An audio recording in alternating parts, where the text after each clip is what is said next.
Hi guys! Tayo ay magluluto ngayon ng boffies.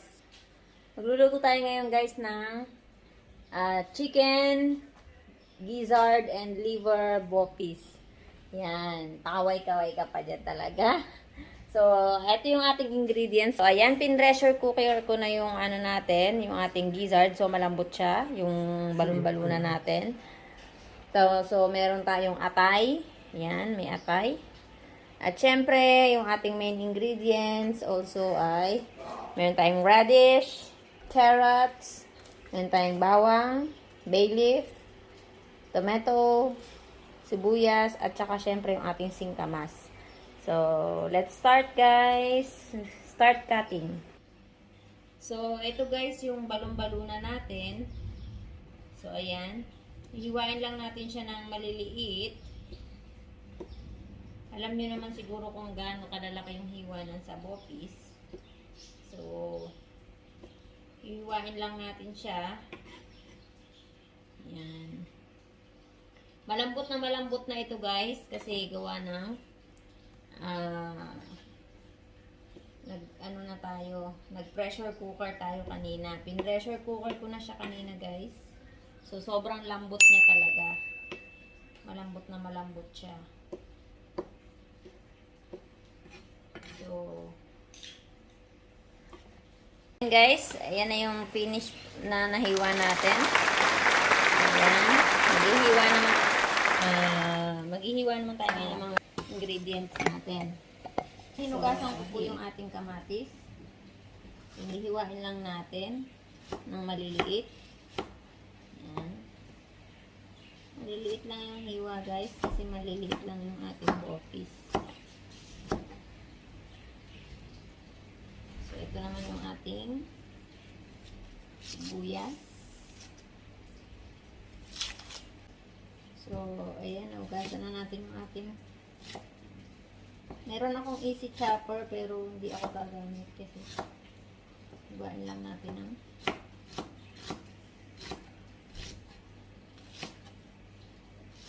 so, ito naman ating bawang.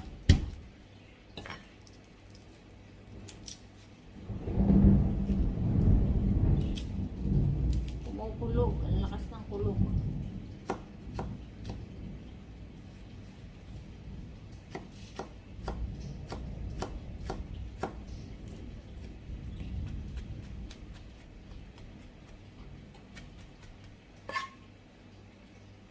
So, nabalatan ko na guys yung ating singkamas. So, ayan.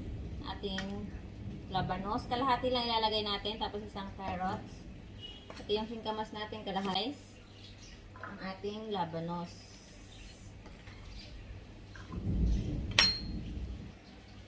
So, eto na guys, yung ating singkamas, nahiwa ko na. So, andito na rin yung ating radish, andito na rin yung ating carrots. So, let's start cooking! Papainit lang tayo ng ating kawali. Initin lang natin. Yan, maglalagay lang tayo ng mantika.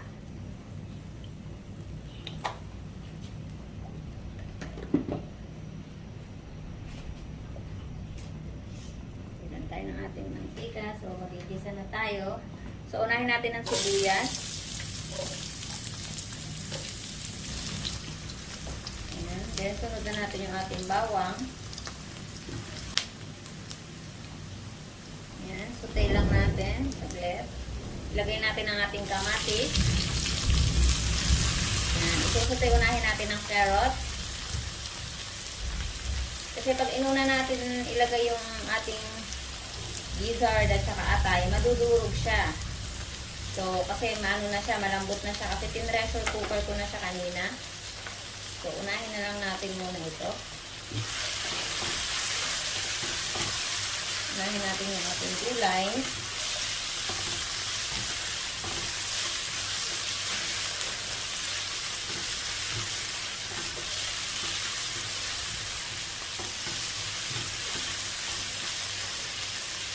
Then, isunod natin yung ating radish. Sunod-sunod lang yan guys ha. Pwede nga yan sabay-sabay eh. Inuna ko lang ng konti yung carrot kasi medyo matigas ang carrot.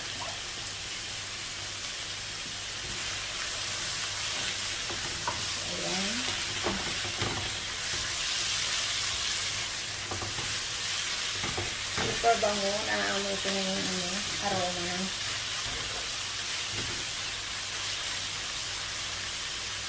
Siyempre, yung ating singkamas.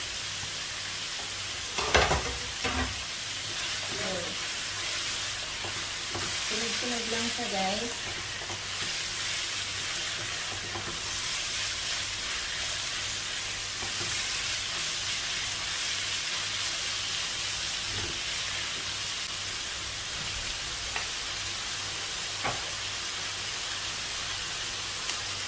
Lalagyan natin siya ng annatto powder or atsuete.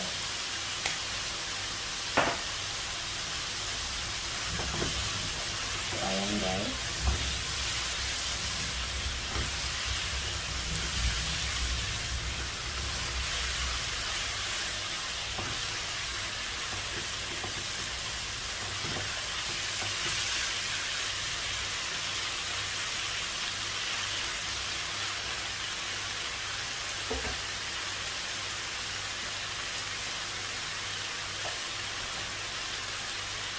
So, lagyan lang natin ng konting tubig para lumambot yung gulay.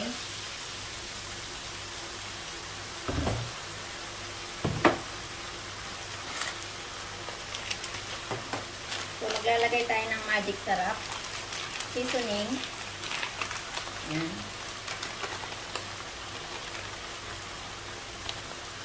Optional. Kung hindi kayo naglalagay ng seasoning, optional lang.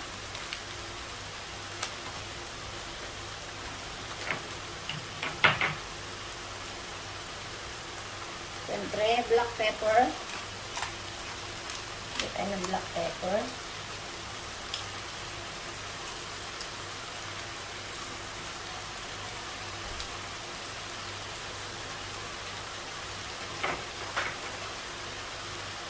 Hinaan lang natin konting apoy.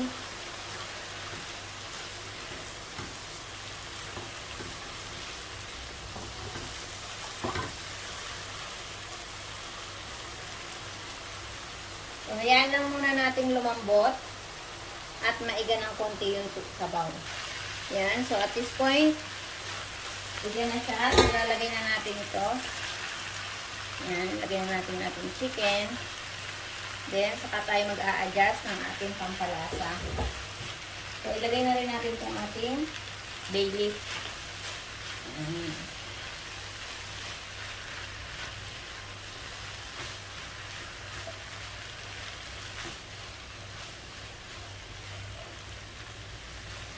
Sobrang bango.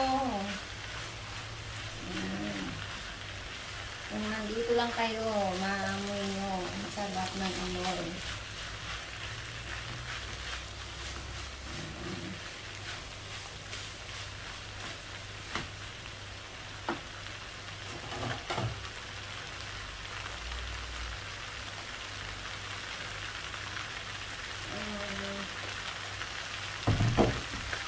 So, lagyan ulit natin siya ng konting tubig kasi nag-dry na siya.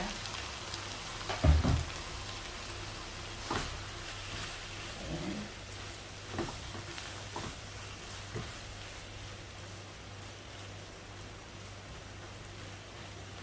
Ayan.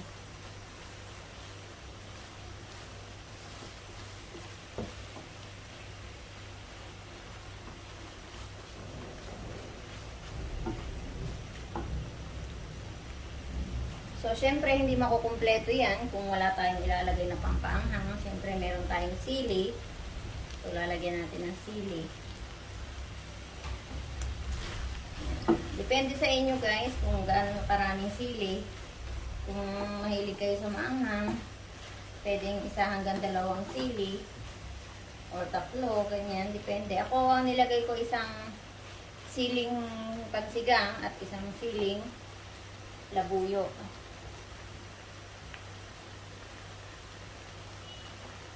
So, dahil parang nakukulangan pa ako sa atsuete natin, lagyan pa natin siya ng konti. Kasi hindi naman siya puro. Ano siya, powder na siya guys. So, iba talaga yung purong atsuete. So, dahil wala akong makitang ganun, so, no choice tayo kundi yung powder.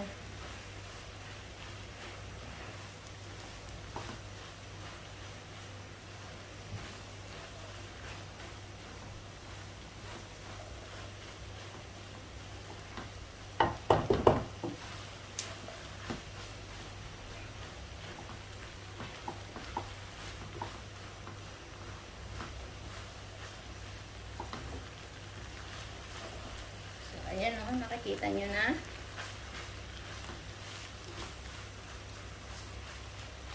So, titikman na natin. Tikman natin kung anong lasa. So, mag-add ako ng half tablespoon ng asin.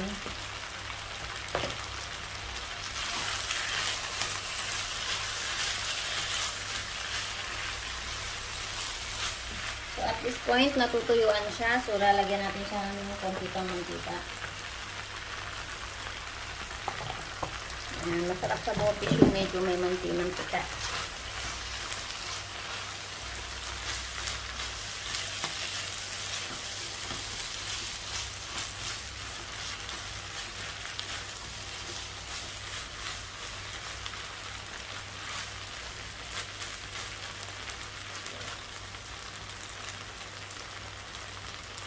So, tignan natin kung okay na ba.